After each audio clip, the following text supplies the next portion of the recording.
Bom dia, bom dia, bom dia, bom dia para todo mundo. Hoje, terça-feira, dia 28/4/2020, já quase acabando o mês. E eu tenho notícias maravilhosas para todo mundo. Ô, benção divina. Gente, o negócio é o seguinte. Ontem, o dólar, graças a Deus, ficou estável. Ele não subiu nem caiu, então ele ficou dentro de uma estabilidade, isso é ótimo. Um dia após da muvuca, excelente notícia. Outra excelente notícia é: a Bovespa subiu 3,9%. Na sexta-feira tinha caído 5,5%, então praticamente ela recuperou tudo que ela caiu. E as bolsas internacionais de novo subindo. Então já subiu um pouco semana passada, já subiu ontem e está subindo hoje de novo. Isso está mostrando e dá uma tendência de que a crise internacional financeira já deve estar com seus dias contados. Então isso é um ótimo sinal. Claro que eu preciso pelo menos uma semana, mas já estamos quase fechando uma semana e eu estou vendo a pontuação das bolsas internacionais já subindo mais do que a quantidade do que era antes. E a relação do Brasil com essa subida que deu ontem é o seguinte: isso daí provou mais A por B que a saída do ministro Moro não afetou as finanças como se imaginava, tá? Então ele deu aquele pico porque foi como se fosse uma dorzinha de barriga, o mercado viu, falou assim, opa, o Paulo Guedes falou que vai continuar a mesma coisa, que vai continuar os crescimentos, então nós vamos continuar do jeito que a gente acha que tinha que ser, dentro do parâmetro internacional. Ou seja, aquela entrevista que o Guedes deu junto com o presidente da República na parte da manhã, ela foi muito boa, muito produtiva. Tanto foi produtiva que deu efeito na Bolsa de Valores e os mercados se regularam e se arrumaram. Por quê? Porque o que estava se ventilando se troca um numa semana, troca outro na outra semana, vai trocar o terceiro agora nessa terceira semana. Então era uma dúvida que o mercado tinha, e o mercado não gosta de trabalhar com dúvida de jeito nenhum. Colocou dúvida no mercado, ferrou tudo. Colocou dúvida no mercado, ferrou tudo. Eu não consegui ver se o Banco Central atuou no câmbio ontem, mas pelo que eu percebo ele atuou um pouquinho no meio do dia. Deixa eu ver que horário que foi. Foi no meio do dia e depois no final do dia teve a sua regulação. Na hora do fechamento teve a sua regulação para baixo lá. Então mexeu muito pouco, então foi realmente do mercado dando essa controlada aqui. Por mais que se a gente possa ter o negócio do Banco Central, isso é um ótimo sinal, porque o dólar é preocupante ele ficar subindo. Tanto é que as indústrias que eu falei já aqui, o Procon tá batendo tudo em cima do quanto que é supermercado, falando, como é que você subiu? Aí os caras pegam a amostra na fiscal, vai lá no distribuidor, como é que você subiu? Aí vai lá no fabricante, e o fabricante falou, subiu os insumos. Então é feito em cascata, né? Foi feito em cadeia. Então a gente tem essa situação aí. A questão do petróleo ainda está delicado, certo? Por mais que tenha dado uma subidinha em relação à semana passada, ele ainda está muito baixo, gente. A commodity do petróleo ainda está bem baixo, mas tem outros fatores positivos também internacionais que significam que as bolsas do mundo já estão se equilibrando e se recuperando. Isso é um ótimo sinal. Só vamos aguardar quando as empresas internacionais ou os investidores internacionais vierem com força total para o Brasil. Quando vierem com força total para o Brasil, hoje nós estamos com 78 mil pontos e a nossa normalidade deu uma fechada em torno de 80 mil pontos. Eu acredito que quando eles vierem, a gente vai dar uma estilingada para uns 90 92 a 96, 98 mil pontos, por aí. Eles vão dar uma estilingada. Então a gente vai ter esse crescimento. Claro que não é num dia só. Ele vai fazendo contínuo, né? Porque o mercado vai sentir como se estivesse agora tá tudo beleza. Depois eles saem de novo, faz aquela queda, que é padrão, né, da Bolsa de Valores, sobe, quando dá bastante ganho, cai, depois volta a subir, porque aí vende, compra, porque ninguém sabe qual que é o período máximo da compra, qual que é o período máximo da venda. Então eles ficam trocando figurinhas, né, como a gente pode dizer, em relação a isso. As muvucas que deu, e mesmo assim não afetou a bolsa, mas a gente pode dar uma olhadinha, porque foi depois que fechou, é que o Supremo aceitou a denúncia, uma das denúncias do Moro contra o Bolsonaro, mas parece que não vai afetar nada aqui não, viu? Porque até provar, falar que não é, e tal, e por outro lado eu acho até bom. Por quê? Porque aí é o seguinte, se o Supremo pegar, ele vai ter que pegar as provas, aí nós vamos ter que ver que provas que era, certo? Então não vai ficar nada escondido, vai ficar tudo aberto. E ficando tudo aberto, a gente vai saber realmente o que aconteceu, como é que aconteceu. Então tira as dúvidas, porque o mercado financeiro não pode com dúvida. Eu acho que é isso, é porque eu vi um vídeo que é isso. Não. O mercado financeiro não funciona assim, não. Mercado financeiro funciona com fatos. É ótimo, não é beleza. É reação, não é outra reação, e assim por diante. Então nós vamos que acompanhar as cenas do próximo capítulo, vamos ver como que ficou, como que vai fazer o desfecho disso tudo. Espero que não tenha nada, porque se não tiver nada, a coisa volta contra o feitiço, sabe o feitiço volta contra o feiticeiro, que é bem dito no meio popular e pela espiritualidade. Então, tipo assim, se as denúncias que o ex-ministro da Justiça fez não conseguir provar, não conseguir ter prova suficiente para condenar, por exemplo, seja quem for, o que vai acontecer? Tudo isso volta contra ele. E aí quem vai tomar bem no nariz vai ser quem fez a denúncia por caluniosa. E vamos ver como é que vai ser, tá ok? Não vamos pegar e ficar chutando. Eu vi um vídeo assim, eu vi um vazamento de não sei o quê. Esperemos a justiça. Deixa ela investigar, deixa ela falar. Depois que ela colocar as provas, aí nós pegamos as provas do processo, e em cima das provas do processo é que nós vamos trabalhar e verificar quais são as reações e ações e reações no mercado e o que isso afeta ou deixa de afetar. Que mais? Assunto Embraer. Embraer ontem, no final de semana, né, ela deu uma quebra da Boeing lá, né, que a Boeing não quis mais ela, deixa eu até achar ela aqui. E aí, o que aconteceu? Ela pegou e... Tá aqui, ela pegou e baixou super bem ontem, né? Porque foi no final de semana a notícia, né? Só que é o seguinte, a Bombardier, que estava aqui comprando a Embraer, ela tem uma dívida monstra. A dívida dela é assim, monstruosa. Ou seja, ela é gigante, mas é uma gigante com um câncer desgramado. Ela tem uma dívida monstro. Já a Embraer, não. Já a Embraer, ela tem caixa. A Embraer, ela é sadia. Ela consegue passar essa quarentena 6 meses, mas dando risada. Então, gente, essa é a diferença de uma empresa para outra. A Bombardier, ela pode ser... A Boeing, né? A Boeing, ela pode ser gigantesca, mas só que eu vou falar um negócio pra você, velho. Ela também tem a mesmo tamanho do tamanho dela, é o tamanho da dívida que ela tem. E pra pagar uma dívida dessa daí, você tá doido? Quer comprar Embraer com dívida? Eu faço mais uns empréstimos e compro Embraer. Então eu acredito que depois que acabou esse assunto, desse contrato, com certeza, como era uma empresa americana que estava querendo comprar a Embraer, Gente, mas olha, eu vou falar uma coisa pra você. Eu acho que vai vir os chineses assim, mas que vai vir babando, porque a empresa chinesa que tem de aviação, ela é monstro, hein? E eu vou falar um negócio pra você, hein? Se a Embraer fechar acordo com a chinesa, o mercado de aviação dá uma mudada radical, hein?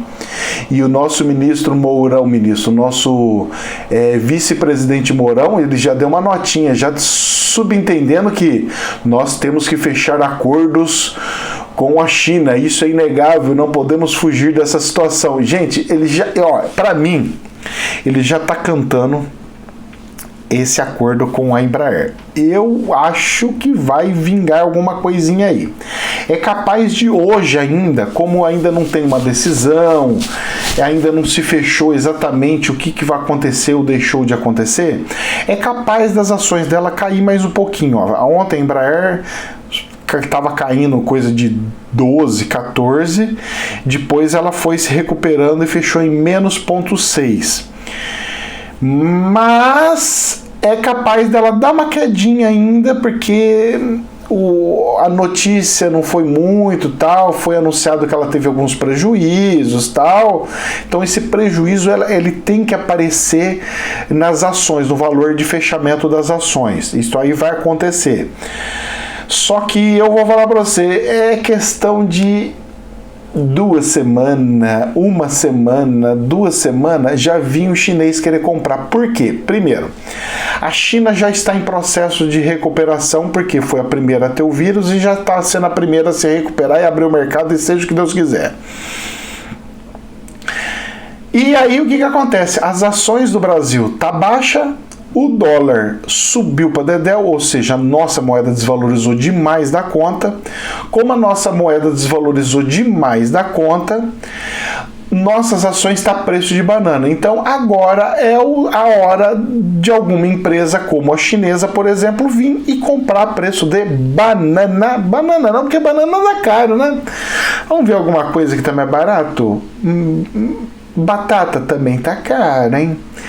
Que fruta será que tá mais barato? Rapaz do céu, tá difícil achar uma fruta que tá barata, hein? Olha, eu vou falar, então nós vamos ter que deixar como se fosse laranja mesmo, mais barato que laranja, porque banana tá bem mais caro que laranja. Então, eu vejo mais ou menos nesse sentido a regulação do mercado e a possibilidade de compras a Embraer é uma das empresas que para a China é estrategicamente interessante. A China gosta de empresas de telecomunicação, de energia e de infraestrutura, porque a infraestrutura ela consegue medir o país e controlar o que trafega dentro de um país. A aviação ela consegue controlar todo o transporte, que é logística, e você tem a parte de energia elétrica, que é onde está a potência de todas. Aí você falaria assim, mas ela compraria a Petrobras, por exemplo? Pela Petrobras ser a única empresa do país, deixa eu até falar como é que ficou a Petrobras aqui, deixa eu ver as ações da Petrobras. Como a Petrobras é a única empresa do país, ela até poderia, mas é muito inviável, porque a tendência é que o petróleo deu uma quebrada, já está quebrando, gente. Eu já estava falando lá atrás, olha o petróleo, sai o negócio do petróleo, que eu acho que as ações tinham que cair. A Petrobras está alta ainda, você sabe por quê? Porque ainda tem um mundo de empresas que está aconselhando ela.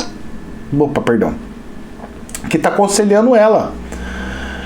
Então o que acontece? Por ter um monte de empresas aconselhando ela, os fundos aconselhando terem ainda ações da Petrobras, por causa da liquidez, porque a liquidez que a Petrobras tem, ontem foi 85 milhões de ações compradas e vendidas da Petrobras PN, fora a Petrobras ON, que foi mais 25 milhões. Nas duas nós estamos falando de 115 milhões de ações que foi negociada ontem. Então, se você comprar ações dela, você consegue vender rápido. Você já vendeu. Você já vendeu. Então, isso chama liquidez, que o mercado gosta muito disso daí. Então, também nós temos essa situação por causa das indicações. Então os fundos, as aposentadorias, os fundos de aposentadoria, mais um monte de fundos, de bancos e muito isso aqui estavam aconselhando comprar. Mas uma hora eles vão ter que falar, gente, não tá dando mais. E olha que tá dando um negócio, tá falando que não tem petróleo mais fora. E mesmo assim ainda estão indicando. Apesar, por quê? O que acontece na Bolsa de Valores do Brasil? Eu vou indicar quem fora a Petrobras para comprar? Nós temos muito poucas empresas aqui na Bolsa de Valores, e poucas empresas grandes, gigantescas, com estrutura muito grande. E essas poucas empresas, elas não são monstruosas, é meia dúzia que então, Petrobras, Vale, então, vocês estão entendendo? Então nós não temos assim, nossa, gigantesca, que é um mundo, uma coisa assim surreal. Uma empresa que está se passando muito bem nessa crise de corona é a WEG, né? Aquela empresa que faz motores e tudo mais. Essa empresa tá danadinha, hein? E é capaz de mudar a estrutura governamental da empresa, porque até então tipo, abre aspas, fecha aspas, familiar, por mais que esteja na bolsa.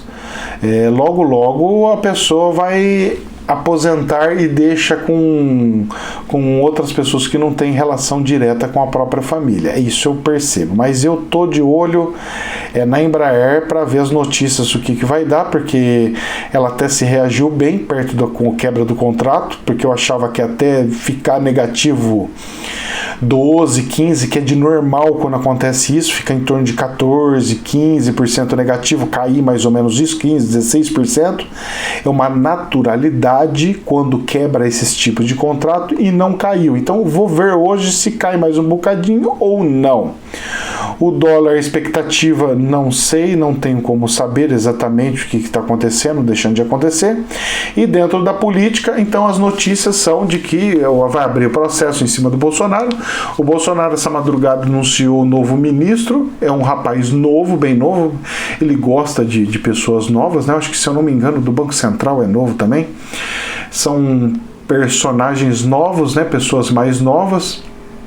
Pode ser porque são amigos dos filhos dele, como os filhos são novos, ele acaba colocando pessoas novas, ou até mesmo uma questão de estratégia, que essas pessoas novas, depois da experiência como ministro, ou como um diretor super poderoso, um secretário super poderoso, eles firmam a carreira deles e depois, em qualquer crise ou qualquer problema, dor de barriga que tiver, eles conseguem dar suporte para toda a família e para todas as pessoas que precisarem de ajuda deles ou coisa do gênero.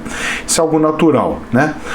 Nada de isso aí acontece em qualquer lugar, qualquer empresa, onde for. Se você estiver numa empresa e alguém pegar e falar assim, olha, abriu uma vaga aqui, normalmente o dono pergunta para os funcionários se tem alguém para indicar, depois que ele pega e abre para esmo para quem mandar o currículo e seja o que Deus quiser. Normalmente assim funciona.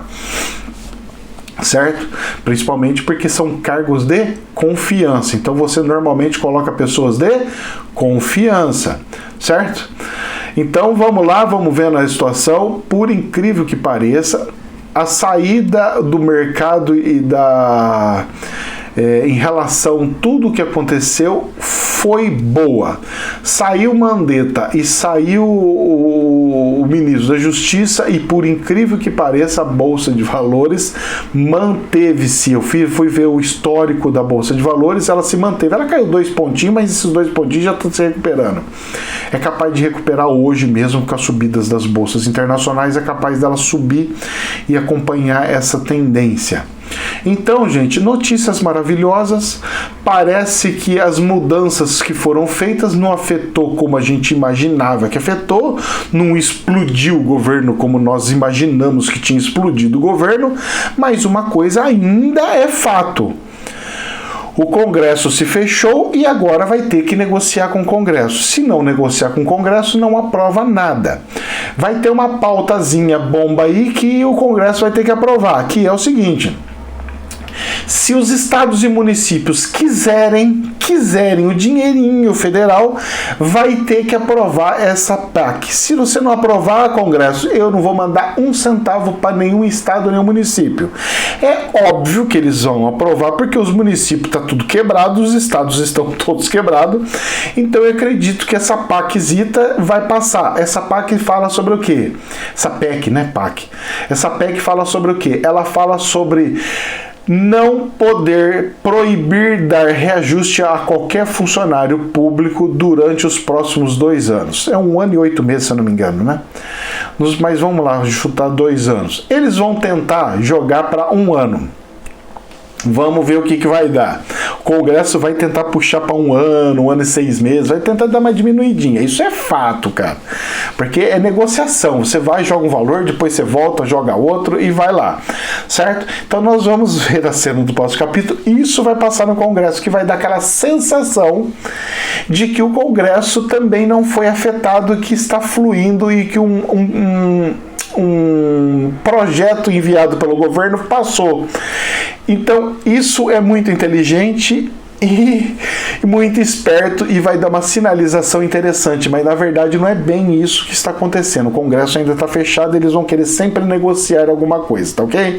Gente, jamais é verdade absoluta. Que Deus os abençoe. Uma ótima terça-feira. Namastê.